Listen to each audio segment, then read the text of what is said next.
Assalamualaikum warahmatullahi wabarakatuh. Waalaikumsalam warahmatullahi wabarakatuh. Waalaikumsalam warahmatullahi wabarakatuh. Eh, tem- ini ada berapa orang untuk kelas ini, untuk fullnya? Tadi siapa yang jawab? Yudvianti ya. Hari ini seharusnya ada berapa orang? Halo? 7, Bu. Oh, 7 orang. Oh, memang memang Orang, memang 7 orang ya? iya, Bu. Iya, Bu. Oh, saya tunggu tadi. Tak kirain masih ada beberapa yang belum. Oke deh, kalau begitu kita mulai saja kalau memang ada 7 orang. Oke, Assalamualaikum warahmatullahi wabarakatuh. Eh, perkenalkan, teman-teman perkenalkan nama saya Sheni. Mungkin boleh di open cam-nya ya. Kita sama-sama open cam. Kebetulan ada 7. Mungkin sedikit perkenalan dulu.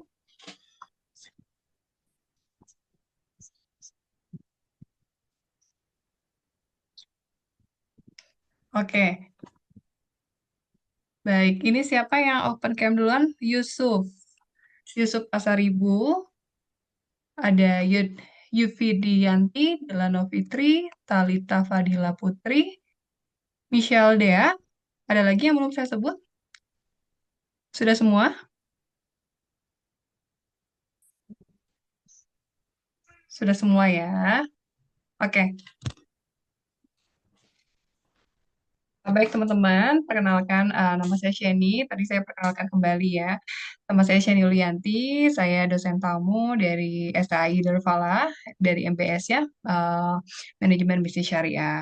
Untuk kali ini kita akan sharing mengenai eh, manajemen resiko, tapi yang diimplementasikan kepada bank syariah, perbankan syariah. Baik, untuk 8 orang. Kita langsung share screen saja ya.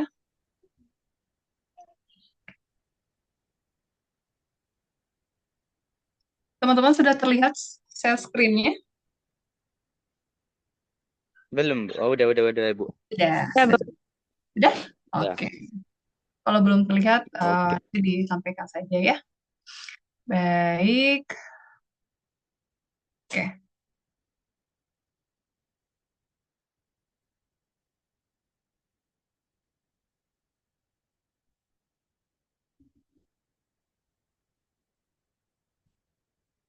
Oke, teman-teman, bank apa sih yang ada di benak teman-teman kalau kita berbicara mengenai bank perbankan Islam atau bank perbankan syariah? Apa sih? Bank apa sih yang ada di benak teman-teman? Bank apa saja yang sudah syariah prinsipnya? Bank Syariah Indonesia. Betul, BASI itu yang paling besar. Ada lagi? Ada di foto?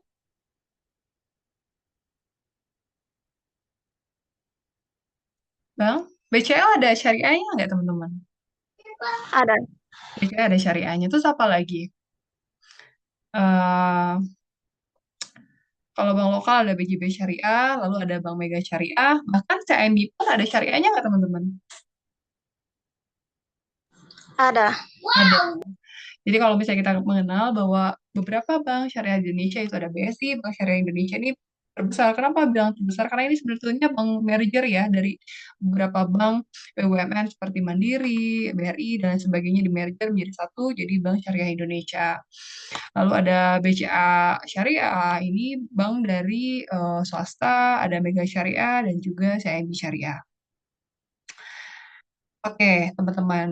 Prinsip utama bank syariah itu, teman-teman tahu familiar nggak dengan larangan riba atau bunga? Lalu yang kedua adalah sistem bagi hasil, akad perjanjian yang jelas, bebas dari gharar dan masyir, kegiatan usaha halal, zakat dan sosial, pengawasan dewan syariah. Teman-teman, kita berbicara mengenai syariah, pasti kita juga berbicara mengenai kegiatan usaha halal. Sebelum saya lanjut ke slide berikutnya, ada yang tahu nggak sih, apa sih kegiatan usaha halal itu sendiri? Kenapa sih usaha itu bisa dibedakan? Ada usaha halal, ada usaha tidak halal. Nah, usaha halal itu ada yang tahu nggak contohnya apa, teman-teman?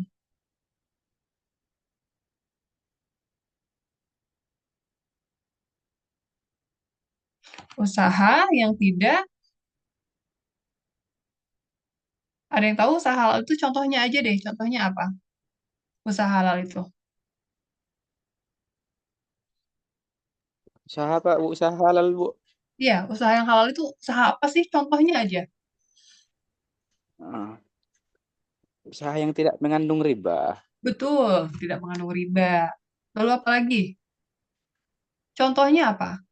Kalau misalnya ada restoran atau misalnya rumah makan halal atau tidak, teman-teman? Halal, Bu. Halal. Tapi kalau misalnya ada eh, rumah makan yang ada kandungan yang tidak diperbolehkan dalam agama Islam, rumah makan tersebut jadi halal atau haram?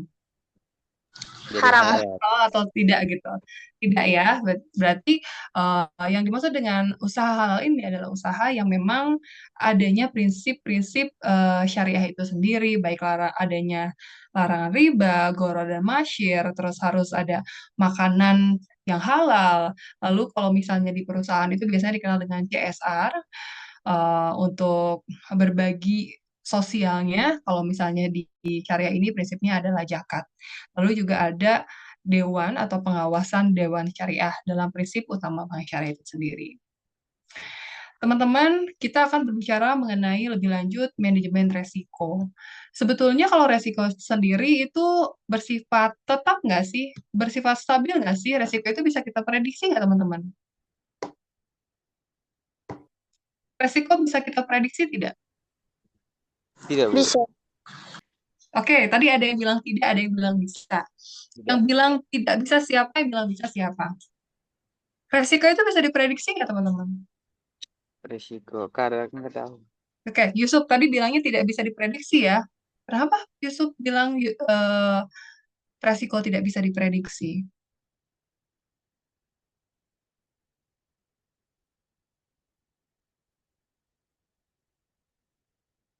Oke, mau jawab Yusuf? Oke, tadi yang bilang bisa diprediksi siapa? Dila, Bu. Oke, Dila. Kenapa Dila resiko itu bisa diprediksi, Dila? Bisa, Bu, kalau misalnya dianalisis dengan menggunakan analisis statistik bisa itu, Bu. Diperkirakan risiko apa aja yang akan diterima, Bu. Oke, oke, makasih ya untuk apa namanya pernyataannya. Oke, sebetulnya yang tadi Dila sampaikan mau dibilang salah juga betul, mau dibilang betul juga, kita berbicara bahwa itu adalah resiko. Jadi begini Dila dan Yusuf ya, dan semuanya teman-teman, resiko itu adalah sesuatu yang sifatnya itu tidak bisa dihindari, tidak bisa dikontrol. Kita ini punya usaha, usaha kita belum tentu untung, tapi target kita pengen untung, pengen rugi untuk usaha. Kita pasti jelas dong ingin untung ya, tetapi kan kita tidak bisa menghindari resiko, misalnya resiko bencana alam, resiko tidak ada customer-nya, resiko lainnya yang tidak bisa kita hindari. Namun betul tadi kata Dila, bahwa resiko itu bisa saja kita minimalisir. Jadi yang tadinya resiko kerugian kita 20%, bisa aja kita minimalisir menjadi 10% karena kita sudah tahu nih, kita sudah ready nih bagaimana cara menghadapi itu semua. Nah, di sini ada definisi resiko secara lengkap. Boleh dibantu Dila dibacakan. Dalam konteks perbankan Islam, apa sih resiko itu sendiri? Boleh dibacakan Dila?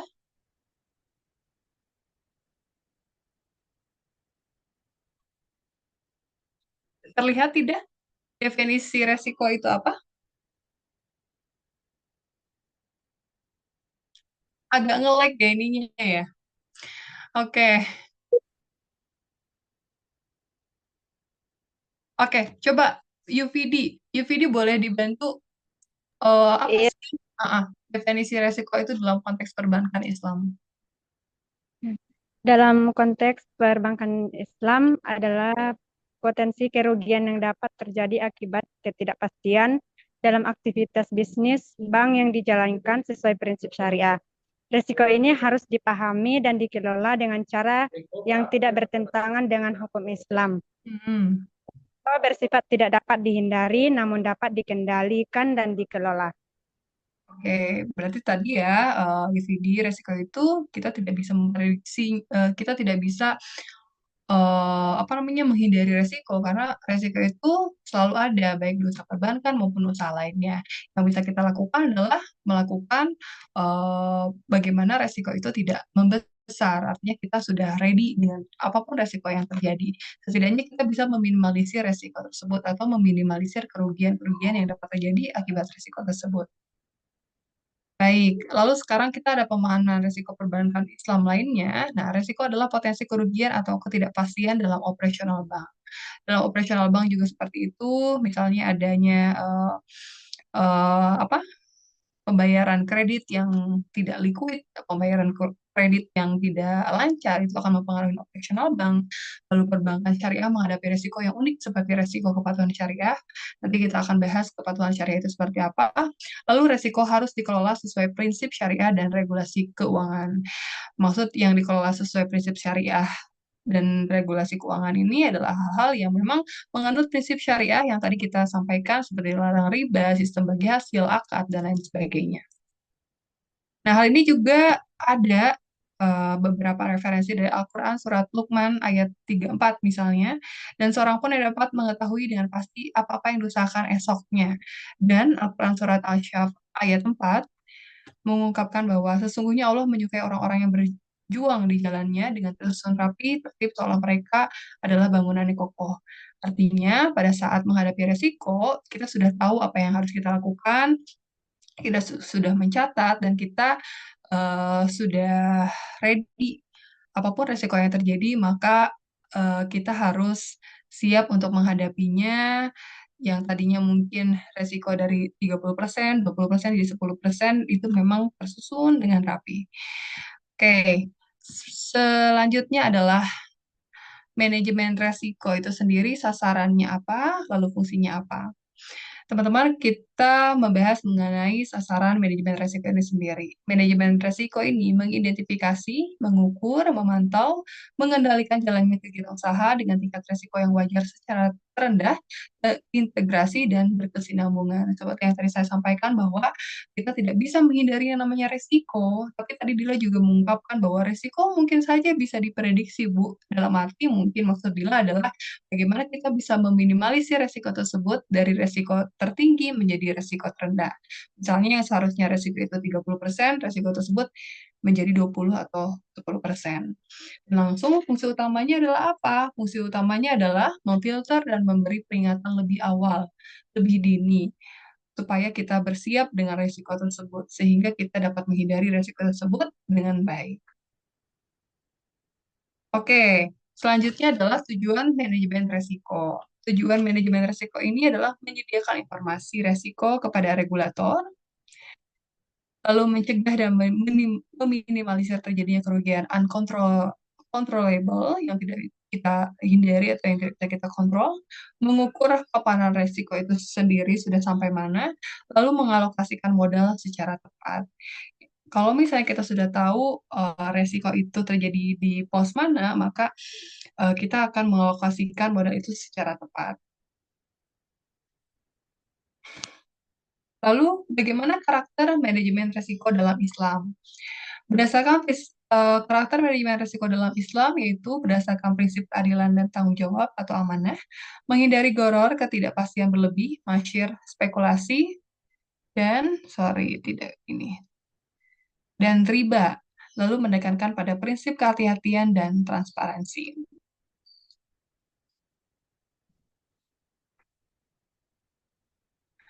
Selanjutnya adalah jenis-jenis risiko. Ada jenis-jenis apa saja?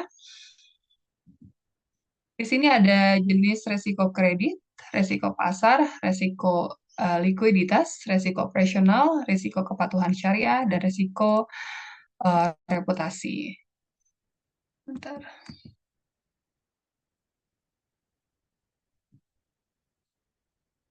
Baik, teman-teman, untuk jenis resiko ini boleh dibantu dibacakan untuk 5 orang. Coba dari Michelle Dea. Michelle Dea, masih mendengar suara saya? Bu. Baik, resiko kredit itu misalnya seperti apa sih Michelle dia? Boleh dibantu dibaca, lalu kalau misalnya ada tambahan, boleh silakan untuk dijelaskan juga. Untuk risiko kredit, risiko gagal bayar dari nasabah dalam Mhm, akad pembiayaan seperti mudharabah atau murabahah. mhm. Oke, resiko gagal bayar dari nasabah dalam akad pembiayaan, misalnya ini seperti apa nih kalau misalnya dalam akad pembiayaan itu? Akad pembiayaan apa misalnya? Maksudnya, Eh, kan kalau misalnya dalam bank itu ada pembiayaan, biasanya ada pembiayaan apa? Kita misalnya kredit ke bank, maksudnya.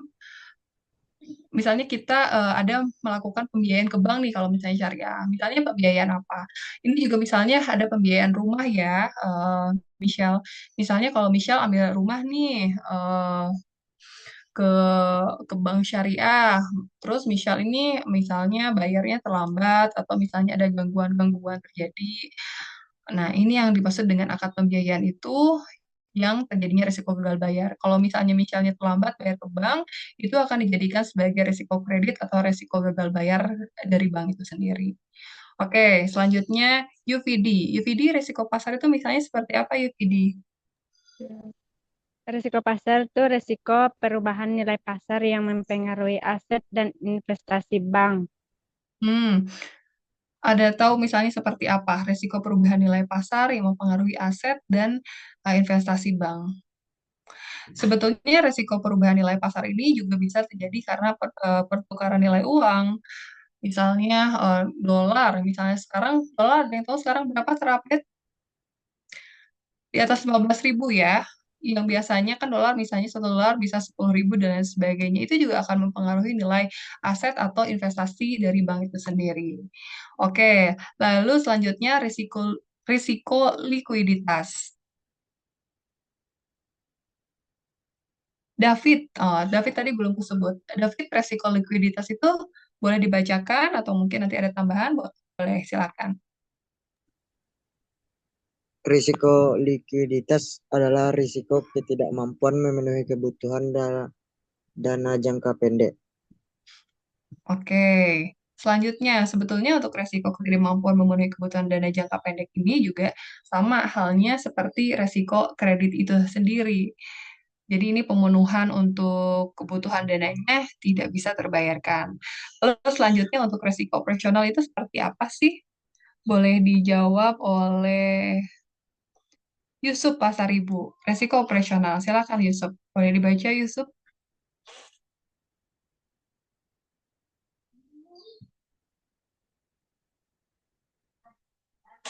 Yusuf? Oke, boleh dijawab sama Dila, resiko operasional.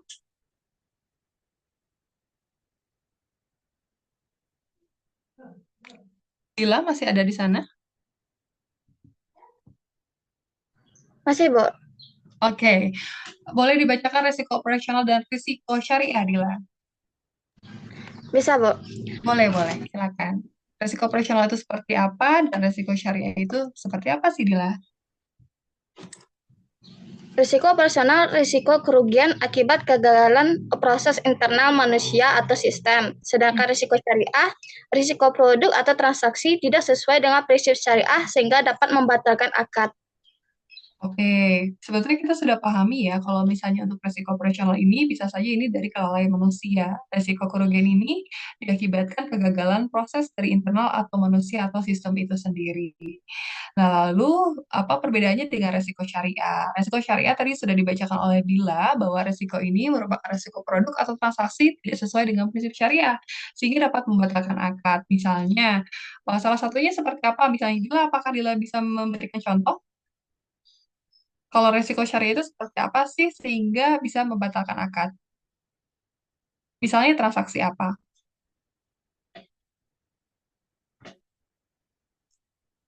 Transaksi yang mengandung riba, Bu, seperti pinjaman, Bu. Ya, betul. Sebetulnya kalau misalnya transaksi pinjaman, tapi kalau misalnya akadnya syariah dalam arti misalnya peminjaman untuk usaha dan itu bagi hasil, itu tidak membatalkan akad karena misalnya sesuai dengan prinsip syariah. Namun apabila betul tadi kata Dila, pinjaman itu didasarkan atas bunga yang diharapkan, maka pinjaman tersebut akan membatalkan akad itu sendiri. Oke, selanjutnya. Resiko operasional tadi sudah. Nah, sorry. Ini kepatuhan, nanti kita bahasnya ya. Kita langsung saja ke dampak dulu. Dampak resiko perbankan.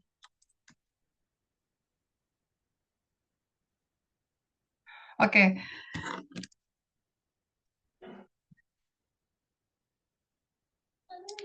teman-teman, untuk dampak resiko perbankan syariah itu sendiri, kita akan berdampak kemana sih? Dampaknya bisa ke pemegang saham, ke karyawan, ke nasabah, dan bahkan perekonomian itu sendiri.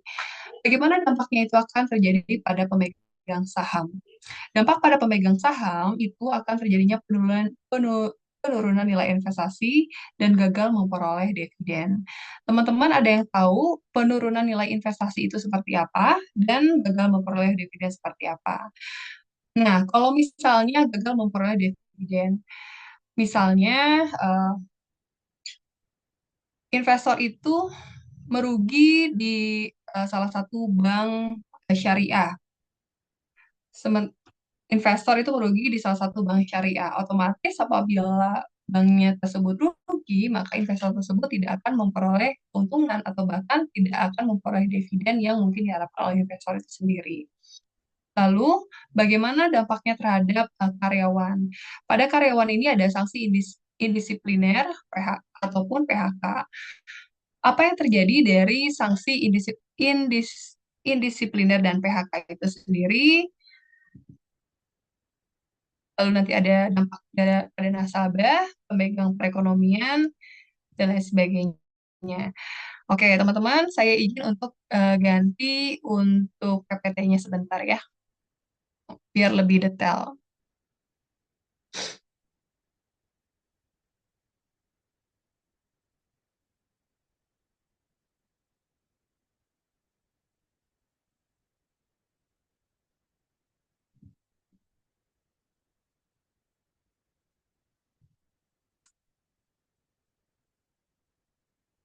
Oke, teman-teman, apakah ini sudah terlihat yang baru PPT-nya?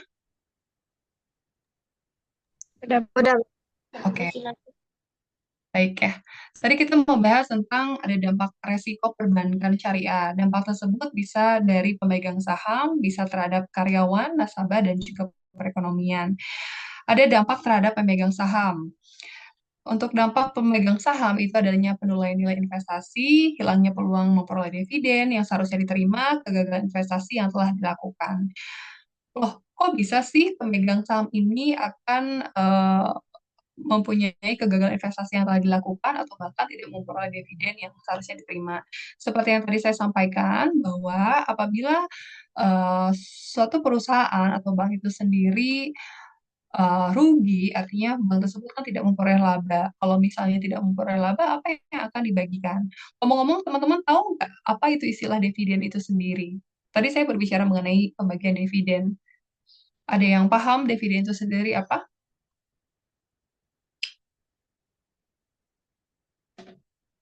Ada yang paham? Bagian dari laba bersih perusahaan, Bu. Oke, bagian dari laba bersih perusahaan. Kalau misalnya perusahaan laba, maka dividen ini akan dibagi nggak? Tadi siapa yang jawab? Gila ya? Oke, kalau misalnya dividen ini, kalau misalnya suatu perusahaan itu laba, maka apakah dividennya itu akan dibagikan, teman-teman?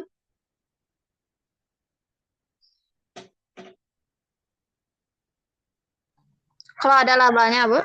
Betul, akan dibagikan kan dividennya kepada investor? Iya, akan dibagikan. Akan dibagikan. Tapi kalau misalnya eh, terjadinya resiko perusahaan yang akhirnya perusahaan harus merugi, maka apakah investor itu akan menerima dividen? Tidak, Bu. Tidak. Lalu kegagalan investasi yang telah dilakukan. Berharapnya investasi itu akan tumbuh. Kalau investasi yang diharapkan tumbuh, maka Maka kan keinginannya adalah mempunyai profit yang tinggi. Tapi kalau misalnya tidak profit atau terjadinya kegagalan investasi, maka yang terjadi adalah selain tidak menerima dividen, juga sebetulnya hilangnya kepercayaan investor terhadap bank tersebut atau terhadap perusahaan tertentu ya. Baik, selanjutnya adalah dampak terhadap karyawan yang berupa sanksi indisipliner karena kelalaian, yang menimbulkan kerugian, pengurangan pendapatan seperti pengurangan bonus atau pemotongan gaji atau pemutusan hubungan kerja. Teman-teman, kok resiko dari bank ini, misalnya resiko bank anggaplah pada akhirnya mengalami kerugian. Tapi kok si karyawannya bisa dilakukan sanksi indisipliner, bahkan pengurangan bonus dan juga pengurangan pemutusan hubungan kerja itu sendiri.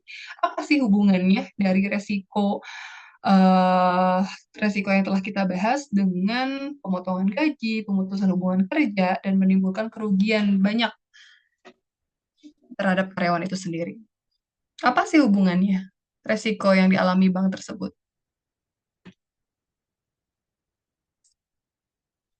Hubungannya adalah kalau misalnya suatu perusahaan atau misalnya bank itu sendiri rugi, maka yang akan terjadi adalah dianalisis apakah ada yang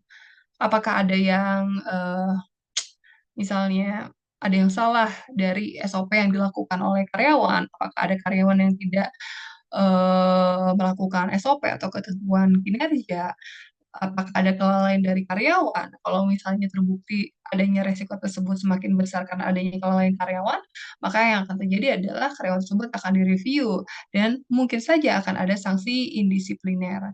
Lalu bagaimana sih akan adanya pengurangan pendapatan atau seperti pengurangan bonus? Misalnya dalam suatu perusahaan atau misalnya di bank, itu kan selalu ada achievement target. Lalu bagaimana kalau misalnya dengan adanya risiko ini targetnya jadi tidak achieve? Maka yang terjadi adalah seharusnya bonusnya sekian persen menjadi berkurang. Lalu juga pemotongan gaji, lalu juga pemutusan hubungan kerja.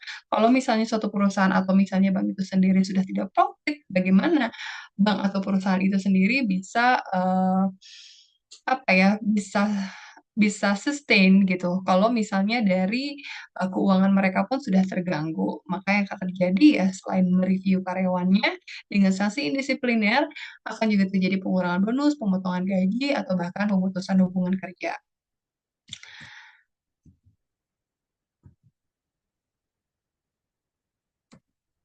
Oke, selanjutnya adalah dampak terhadap perekonomian. Bagaimana dampaknya terhadap perekonomian? Maksud dari perekonomian sendiri adalah resiko kegagalan bank yang dapat merusak perekonomian secara keseluruhan dan secara langsung berdampak kepada karyawan, nasabah, dan pemegang saham itu sendiri. Oke, teman-teman, eh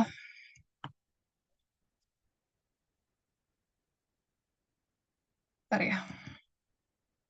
Teman-teman, kenapa sih dampak perekonomian ini menjadi dampak yang begitu sistematik yang dapat merugikan baik secara langsung karyawannya, nasabahnya, bahkan pemegang saham atau karyawannya itu sendiri? Boleh mungkin pendapatnya satu-satu.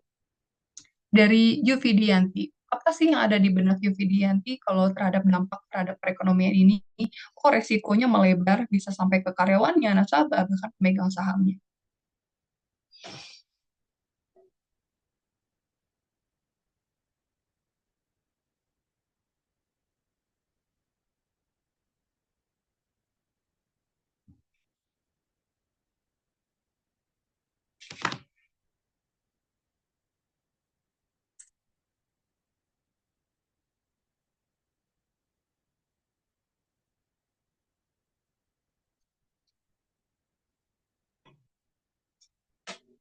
Baik, Yuvidi,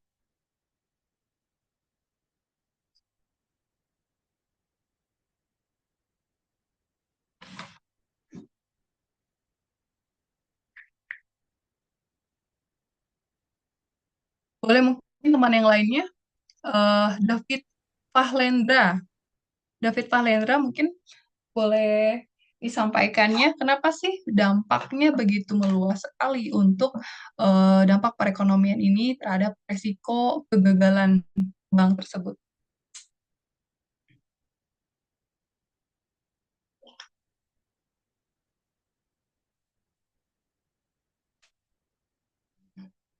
Teman-teman masih ada di sana? Masih, Bu. Oh, masih. Masih, Bu. David masih ada?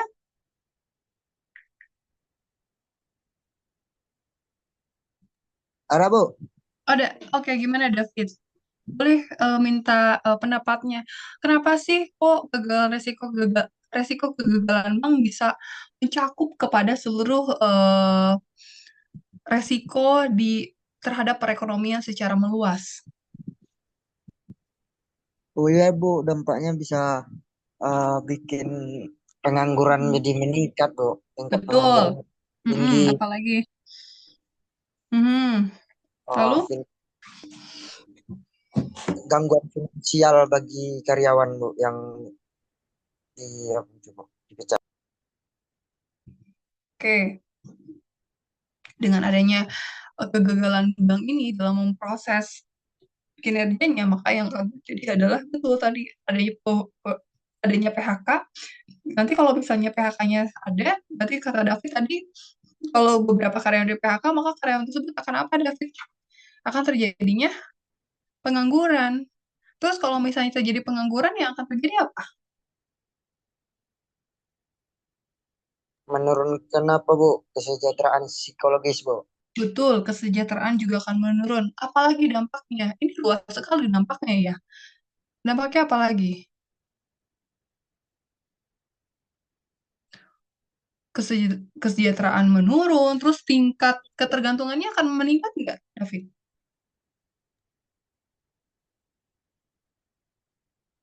Tingkat ketergantungannya akan meningkat, pengangguran di mana-mana, terjadi di mana-mana, dan mungkin Kesehatan dari gimana, Bu? gimana? Mental, gangguan kesehatan mentalnya juga kena nggak tuh, Bu? Orang pengangguran Bisa, bisa jadi. Jadi banyak sekali dampaknya ya dari kegagalan bank ini. Ya sebetulnya ini kalau misalnya secara meluasnya ya, kalau misalnya secara ekonominya meluas sekali apa namanya dampaknya. Itu misalnya dampaknya terhadap karyawan ya. David ya tadi dampaknya terhadap karyawan ya, yang semula ya. Iya, Bu. Oke, dampak terhadap karyawan kata David banyak sekali Bu. Dampak terhadap karyawan bisa saja nih karyawannya di PHK, kalau sudah di PHK pengangguran, kesejahteraan menurun.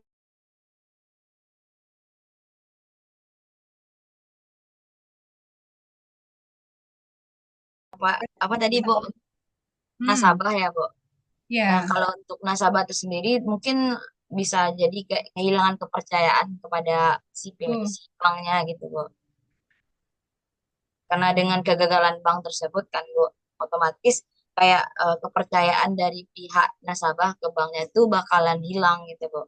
betul, bakalan hilang. Oke, betul ya. Ini saya keep dulu nih jawaban dari Michelle. Oke, selain Michelle ada siapa lagi yang belum tadi jawab? Kita diskusi aja dulu di sini. David sudah, Yusuf sudah. Ada yang mau jawab atau barangkali sebelum saya tunjuk?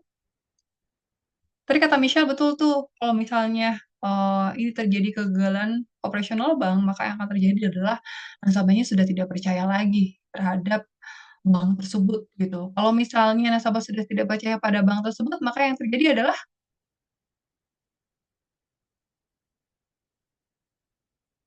atau Michelle, Mengurangi gimana?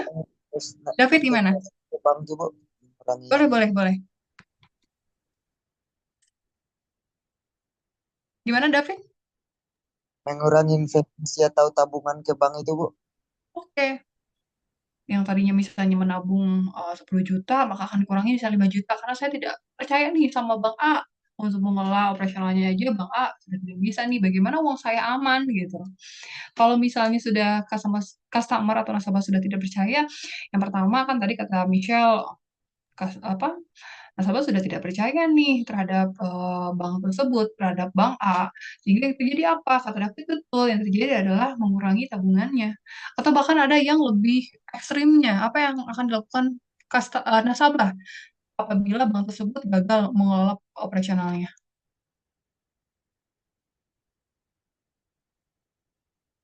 Ada yang bisa dibantu? Menarik dananya secara besar-besaran. Satu nasabah biasanya melakukan transaksi apa saja teman-teman di bank? Menabung udah jelas, apalagi biasanya kalau misalnya uangnya yang mengalir ke bank lebih banyak. Investasi, Bu. Investasi, betul. Apalagi? Di bank syariah ada tabungan emas nggak? Ada. Tabungan Ada. haji juga. Tabungan haji ada, tabungan emas ada. Yang terjadi kalau misalnya nasabah tersebut sudah tidak percaya terhadap pengelolaan bank, maka yang terjadi adalah Mencari bank lain mungkin, Bu. mencari bank lain dan menarik dananya ya, Michelle ya. Ya, Menarik dananya secara oh, cara besar-besaran. besar-besaran. Betul. Dan kalau itu sudah ditarik, bank sudah tidak punya dana, maka yang terjadi adalah banknya akan seperti apa? Dan kalau misalkan dari pihak nasabah tersebut melakukan pelaporan kepada otoritas, Bu, kayak misalnya OJK, Bu, Hmm, bisa nggak? betul, bisa. Maka yang akan terjadi, selain pelaporan dan lain sebagainya, maka yang terjadi apa? Yang terjadi adalah bank tersebut akan Kesulitan mendapatkan dana. kesulitan mendapat dana. Kalau sudah kesulitan mendapatkan dana, Bangkrut. bangkrut, betul. Makanya bagaimana kalau misalnya teman-teman nanti kerja di bank syariah, bagaimana bagaimana teman-teman sebagai karyawannya harus betul-betul menjaga operasional bank ini dan selalu hati-hati nih terhadap resiko. Apa saja sih resikonya yang terjadi? Resiko yang terjadi kan tadi ada resiko likuiditas, resiko operasional, resiko pasar, dan lain sebagainya. Nah, tadi kan kita berbicara mengenai karyawan dan juga nasabah. Lalu apa sih dampaknya terhadap pemegang saham? Kalau dampak pemegang saham apa?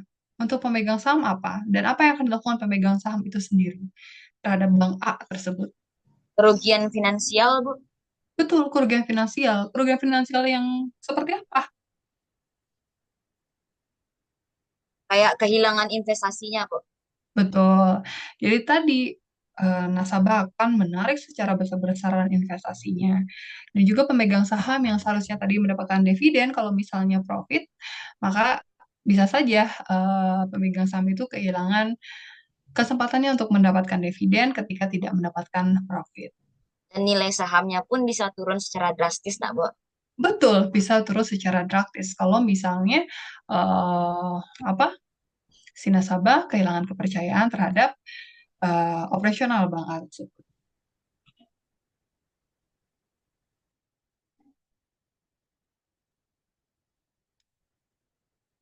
Oke, bentar. Sebetulnya ini sudah tidak banyak lagi materinya. Pak Hafiz ada di sana nggak ya? Pak Hafiz, bisa kuis. Sebentar ya teman-teman ya. Ya, Pak Hafiz, bisa kuis nggak Pak? Boleh mungkin Bu, Oh, kalau boleh. Oke, terima kasih Pak. Oke.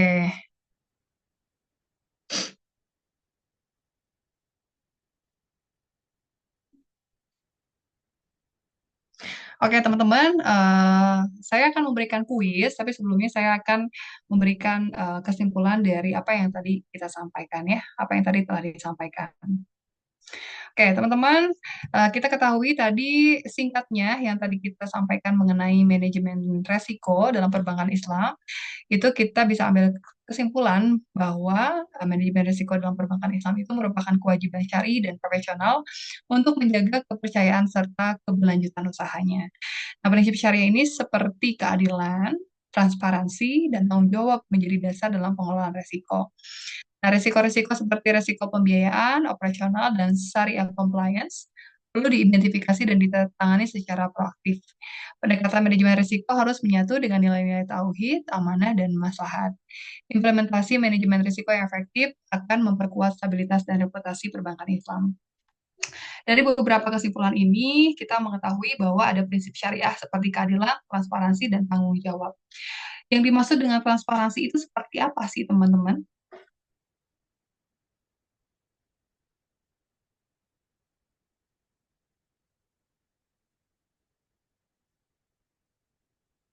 Oke, kita coba lewatin dulu ya. Nanti kita mungkin bisa bahas di kuis. Nah, di sini ada kutipan juga nih, wahai orang-orang yang beriman, bertakwalah kepada Allah dan hendaklah setiap diri memperhatikan apa yang telah diperbuatnya untuk hari esok atau akhirat. Ini dari surat Al-Asyar 18, maka ayat ini mengajarkan prinsip kehati-hatian, perencanaan, dan akuntabilitas yang juga menjadi inti dalam manajemen risiko syariah. Oke, eh, teman-teman boleh diredikan dulu. Ada ini nggak? Ada tulisannya nggak? Alat tulisnya nggak? Bentar ya, Bu. Oke. Untuk David masih ada di sana? Ada Bu, ada Bu. Oke, boleh disiapkan alat tulisnya. UVD ada di sana? Ya, Bu. UVD ada? Ada, Bu. Dila ada? Ada, Bu.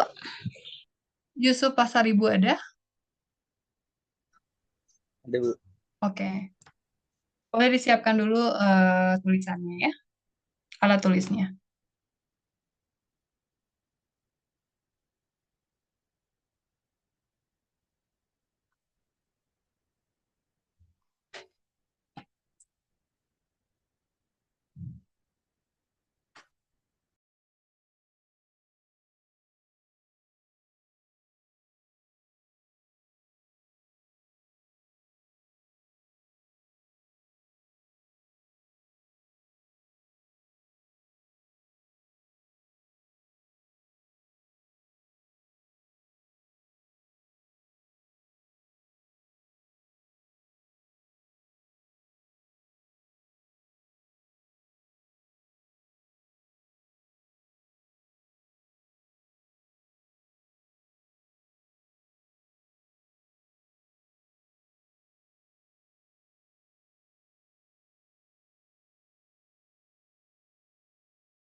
Teman-teman kalau sudah siap, kabarin ya.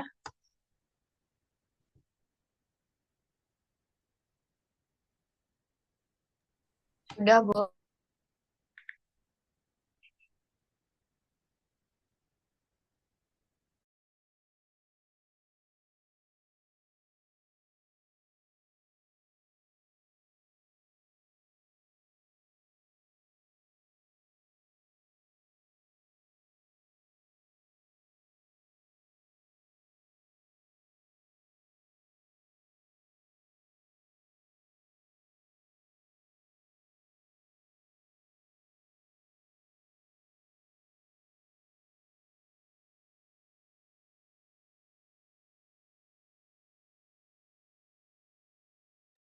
Sudah siap, Bu.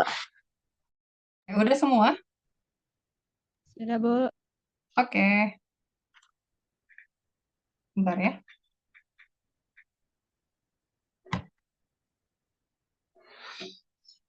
Teman-teman. Oke, setelah ini kita nanti diskusi kembali. Boleh dituliskan saja dulu. Apa tujuan manajemen risiko dalam lembaga keuangan syariah atau misalnya dari dalam bank syariah? Apa tujuan utama manajemen risiko dalam bank syariah?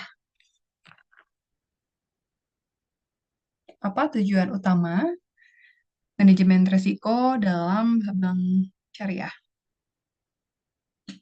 Nanti kita diskusi untuk jawabannya.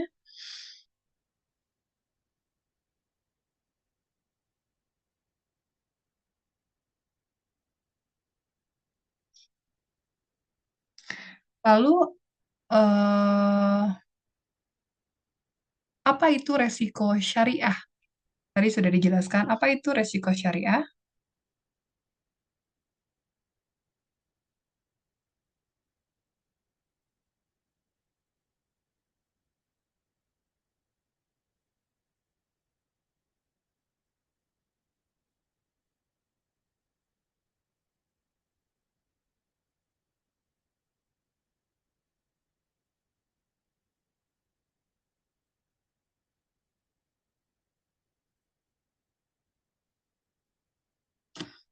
Lalu eh, sebutkan prinsip dasar dari manajemen resiko syariah itu sendiri.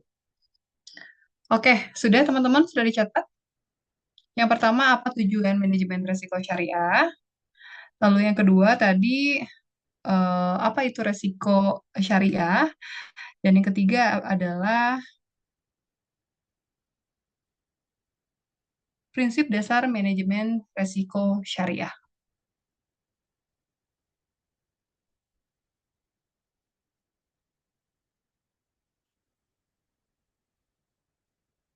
Oke, sudah ditulis teman-teman? Sudah, Bu. Oke, saya kasih waktu sekitar 10 menit. Nanti kita coba bahas sama-sama.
Oke, teman-teman ada yang sudah selesai? Sudah, Bu. Oke, sebetulnya materinya juga sudah selesai. Tadi mungkin saya bicaranya kecepatan. Jadi agak sudah selesai. Paling nanti kita bahas mengenai kuisnya saja ya. Oke, sebelum nanti kita bahas untuk jawaban teman-teman, tadi yang telah kita bahas adalah prinsip utama bank syariah itu apa saja. Teman-teman harus memahami hal tersebut. Lalu selanjutnya adalah definisi resikonya sendiri. Apakah resikonya itu bisa diprediksi atau tidak? Lalu apa sih itu resiko dan sifat resiko itu seperti apa? Selanjutnya adalah pemahaman resiko perbankan Islam. Resiko yang dikelola sesuai dengan prinsip syariah. Lalu selanjutnya adalah manajemen resiko. Sasarannya apa? Fungsi dari manajemen resiko itu tersendiri apa? Tujuan manajemen resikonya, karakteristik manajemen risiko dalam Islam, tadi sudah disampaikan, jenis resiko, kayak ada resiko kredit, resiko pasar, likuiditas, resiko operasional, resiko syariah. Nanti ini bisa disampaikan lagi sedikit. Lalu dampaknya tadi ada dampak terhadap pemegang saham, karyawan, nasabah, bahkan perekonomian. Seperti itu ya. Oke, tadi teman-teman sudah belajar hal-hal tersebut. Tadi saya juga sudah memberikan kuis. Silakan untuk kuisnya boleh disampaikan oleh masing-masing teman-teman. Jika ada yang berbeda saja, kalau misalnya sama, tidak masalah, mungkin bisa diwakili 1, 2, atau 3 orang saja. Silakan, Michelle nih dari tadi semangat. Michelle boleh dibantu untuk dijawab terlebih dahulu. Ya, Bu.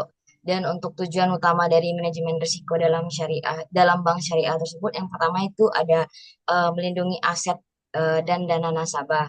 Nah, ketika menjaga keamanan dana yang dikelola agar tidak mengalami kerugian yang sangat signifikan. Yang kedua, memastikan kepatuhan syariah, mengelola risiko agar semua aktivitas dan produksi itu sesuai dengan prinsip syariah, yang seperti bebas dari riba, garar yang berlebihan, dan aktivitas bank syariah yang haram. Nah, selanjutnya menjaga stabilitas dan keberlanjutan bank. Nah, memastikan bank tetap sehat secara finansial dan operasional untuk jangka yang lebih panjang. Yang keempat itu mengelola risiko yang unik di perbankan syariah. Misalnya itu risiko pada akad yang digunakan seperti mudharabah, musyarakah, dan risiko hukum terkait dengan kepatuhan syariah dan risiko pasyar syariah. Selanjutnya itu meningkatkan kepercayaan nasabah dan pemangku kepentingan. Dan dengan manajemen risiko yang baik, kepercayaan terhadap bank syariah semakin kuat. Nah, mungkin singkatnya tersebut bahwa manajemen risiko di bank syariah itu bertujuan menjaga keamanan, kepatuhan dalam syariah, dan keberlanjutan bisnis yang secara seimbang. Ada itu lagi. Untuk pertama. Kalau yang untuk apa itu resiko dari syariah itu risiko dari syariah tersebut itu kemungkinan kerugian yang terjadi karena ketidakpatuhan terhadap prinsip Islam dalam operasional bank syariah. Contohnya kayak akad tidak sesuai syariah, penggunaan dana untuk hal haram, atau pelanggaran fatwa syariah. Dampaknya itu bisa berupa kerugian seperti finansial, rusaknya reputasi, dan hilangnya kepercayaan terhadap nasabah. Kepercayaan nasabah terhadap bank syariah tersebut. Dan untuk prinsip dasar dari manajemen risiko syariah, yaitu ada kepatuhan syariah. Semua aktivitas harus sesuai dengan hukum Islam dan fatwa Dewan Syariah. Yang kedua itu keadilan dan transparansi. Informasi harus jelas dan adil bagi semua pihak tanpa menimbulkan garar atau bersifat ketidakpastian. Yang selanjutnya itu penghindaran riba dan garar yang berlebihan, menghindari bunga dan ketidakjelasan yang dapat merugikan pihak manapun. Selanjutnya, akuntabilitas atau pengelolaan risiko harus bertanggung jawab dan dapat dipertanggungjawabkan. Yang kelima itu ada keamanan dana dan perlindungan nasabah, menjaga dana agar aman dan tidak disalahgunakan. Oke, baik. Sudah, Bu. Oke, terima kasih Michelle Dea ya. Bagus sekali tadi apa yang sudah saya sampaikan juga ditambah-tambahkan lagi sama Michelle Dea itu bagus karena sebetulnya pemahamannya satu inti, tapi satu inti yang dimaksud adalah bagaimana detailnya. Tadi Michelle udah eh, sudah mengembangkan poin-poin yang sudah dijelaskan sebelumnya. Tadi berbicara mengenai resiko reputasi. Resiko reputasi itu sebetulnya adalah bagian dari resiko operasional. Resiko reputasi itu seperti apa sih? Resiko reputasi itu salah satunya adalah skandal keuangan. Misalnya ada di bank mana teman-teman yang adanya skandal keuangan? Misalnya bank apa? Salah satunya ada mungkin salah satu bank di mana dana nasabahnya diambil sama internal banknya. Nah, itu kan termasuk skandal keuangan. Reputasi banknya seperti apa? Reputasi banknya ya akhirnya menurun. Kalau misalnya reputasi banknya menurun, tadi yang disampaikan oleh Michelle juga, maka customer atau nasabah sudah tidak percaya lagi terhadap kita. Maka reputasi pun harus dijaga karena reputasi pun punya resiko. Resikonya apa? Resikonya adalah kepercayaan nasabah itu sendiri. Lalu selanjutnya ada performance atau performance keuangan kurang baik. Nah, sama performance keuangan kurang baik karena adanya skandal tadi, maka reputasinya juga akan menurun dan lain sebagainya. Saya hanya menambahkan, tapi apa yang tadi disampaikan Michelle juga sudah cukup detail ya. Oke, selanjutnya, Dila, apakah ada yang berbeda dari jawaban dengan Michelle? Kalau misalnya ada yang berbeda, maka silakan untuk disampaikan. Tidak ada, Bu. Hampir sama. Hampir sama, betul? Iya, Bu. Coba kalau misalnya menurut Dila untuk jawaban eh untuk jawaban resiko syariah, buat Dila sendiri seperti apa untuk resiko syariah itu sendiri? Itu risiko yang terkait dengan ketidakpatuhan terhadap prinsip-prinsip syariah dalam kegiatan operasional bank, Bu. Oke, kepatuhan yang dimaksud tuh seperti apa, Dila? Seperti melakukan bank atau yang melanggar prinsip dasarnya sendiri, Bu. Oke, oke. Ini hanya untuk tambahan saja bahwa beberapa ketentuan yang terkait bank syariah ada ketentuan dari Bank Indonesia, perpajakan, fatwa BSN sendiri, lalu ketentuan dalam PSAA KS. Nanti teman-teman sebetulnya untuk bank syariah ini sebetulnya memang untuk beberapa referensinya memang tidak belum sebanyak bank-bank konvensional, tapi mungkin nanti teman-teman bisa cari referensi baik di buku maupun mungkin di beberapa jurnal ya terkait apa itu resiko reputasi, apa itu resiko kepatuhan dan lain sebagainya. Oke, terima kasih Michelle Dea, terima kasih Dila. Lalu UVD, UVD Yanti ada yang berbeda nggak UVD Yanti?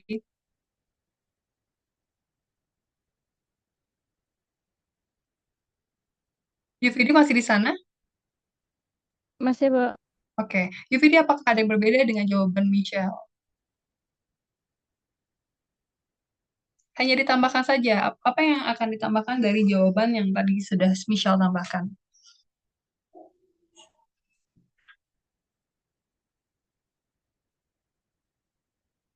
Atau barangkali mau memberikan contohnya juga silakan.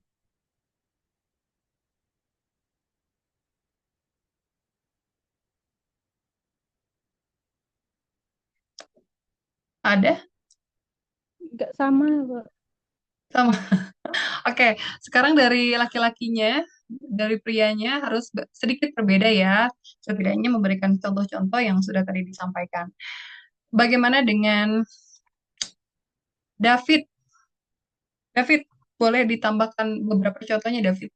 Apa yang tadi sudah disampaikan sama Michelle Dea, kalaupun misalnya sama jawabannya.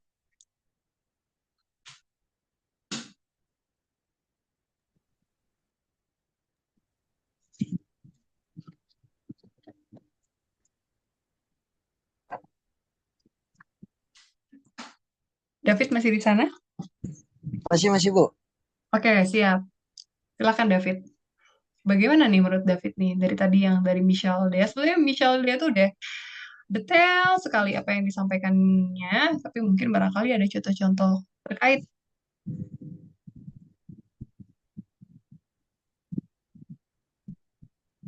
Agak lupa juga Agak lupa, ya oke.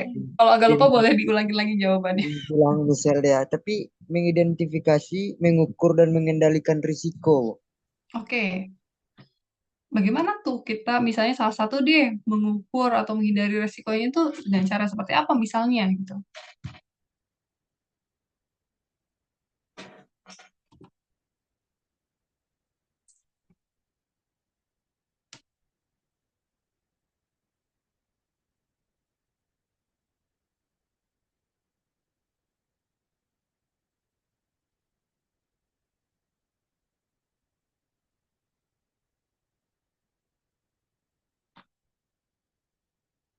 Mengukur resiko maksudnya apa tadi, Bu?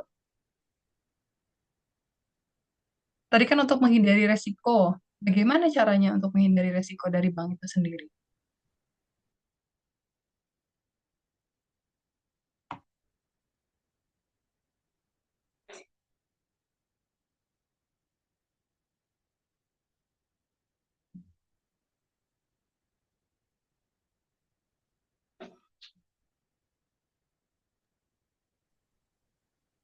Kalau dari segi untuk nasabahnya atau untuk banknya, Bu? Dari banknya silakan. Kalau untuk dari bank sih kayak kepatuhan regulasi dan syariah, kayak terus juga transparansi dan pelaporannya, Oh, terus bisa juga deh. divers. Oke, silakan. Gak apa-apa, silakan. Gak apa-apa, silakan. Ya kalau untuk menghindari risikonya itu kayak Mm-mm. kalau untuk bank itu bisa manajemen risikonya itu yang baik, Bu, kayak melakukan identifikasi atau Betul. pengukuran bahkan Hmm, pemantauan risiko secara rutin. ya. Yang kedua itu mungkin kepatuhan regulasi dan syariah, kayak mematuhi aturan-aturan dari perbankan dengan menggunakan prinsip syariah. Yang ketiga itu ada kayak semacam transparansi dan pelaporan, kayak memberikan informasi yang jelas kepada nasabah atau kepada pemangku kepentingan. Yang selanjutnya itu kayak diversifikasi portofolio yang mengelola risiko kredit dan investasi dengan diversifikasi yang baik. Oke. Tadi berbicara mengenai diversifikasi, ada yang tahu diversifikasi itu apa?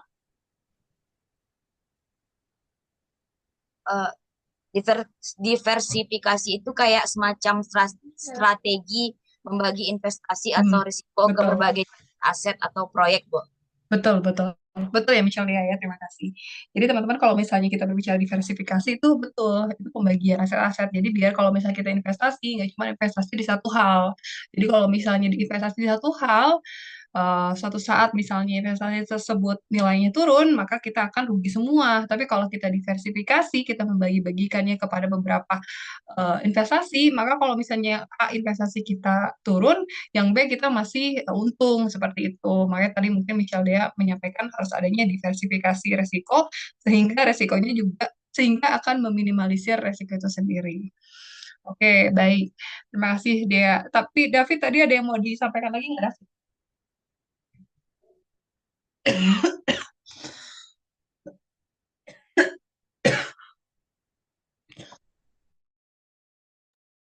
Nggak ada lagi, Bu.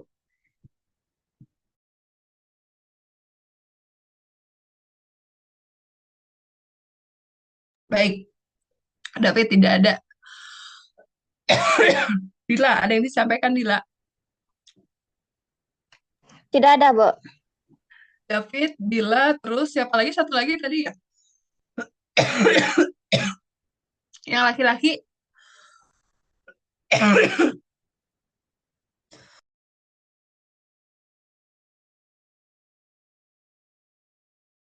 Yang laki-laki tidak ada?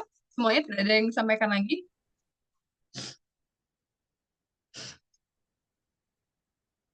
Oke, Dila tidak ada, David tidak ada. Terus selanjutnya misalnya sudah cukup ya? Sudah, Bu. UVD sudah cukup? Ya, Bu. Sudah ya. Tadi satu lagi yang nggak ada siapa ya? Tadi perasaan ada dua laki-lakinya. Yusuf, Bu. Siapa? Yusuf. Oh, Yusuf. Oke, teman-teman, saya rasa materinya sudah selesai. Tapi juga saya rasa kita sudah tanya jawab, sudah diskusi, dan sudah cukup. Terima kasih atas atensinya teman-teman. Untuk kesimpulan tadi sudah disampaikan, tadi juga kita sudah diskusi sama-sama. Pada intinya ya resiko itu memang harus kita jaga, bukan hanya di perbankan saja, di perusahaan manapun, baik itu syariah ataupun mungkin konvensional juga selalu harus menjaga kemungkinan resiko yang terjadi. Karena apa? Karena resiko itu betul tadi Michelle dia juga menyatakan bahwa menjaga resiko itu seperti kita menjaga keamanan suatu perusahaan atau menjaga keamanan bank. Kalau resiko itu bisa kita eh, minimalisir, maka kerugian yang terjadi pada suatu perusahaan atau bank itu juga akan kecil. Kalau misalnya bisa diminimalisir, maka si perusahaan atau misalnya si bank itu sendiri tetap bisa beroperasional, tetap bisa berdiri, jadi tidak bangkrut gitu. Karena kalau misalnya pengelolaan resiko ini tidak baik, maka yang terjadi adalah mungkin banyak nasabah atau bahkan investor yang menarik dananya. Kalau misalnya menarik dananya, yang terjadi adalah tidak adanya dana, bahkan di bank atau di perusahaan itu sendiri. Dan kalau misalnya tidak ada dana, tidak ada yang percaya, maka perusahaan atau bank tersebut akan kolaps atau mungkin dari bahasa umumnya adalah akan terjadi kebangkrutan. Jadi mengelola resiko itu sangat penting sekali teman-teman, baik di bank ataupun perusahaan atau mungkin nanti teman-teman punya usaha juga teman-teman harus bisa mengelola resiko resiko kemungkinan yang terjadi dengan baik. Baik teman-teman, akhir kata saya Sheni Yulianti, dosen tamu di sini mengucapkan terima kasih banyak atas atensinya yang luar biasa, aktifnya yang luar biasa. Selamat, semoga nanti kita ketemu lagi teman-teman. Setelah ini ada lagi kelas nggak teman-teman? Enggak ada, Bu. Nggak ada. Oke, selamat istirahat ya teman-teman ya. Sekali lagi terima kasih banyak. Wassalamualaikum warahmatullahi wabarakatuh. Waalaikumsalam. Waalaikumsalam warahmatullahi wabarakatuh. Terima kasih, Bu. Terima kasih ya semuanya. Terima kasih. Terima kasih kembali, Bu. Sama-sama.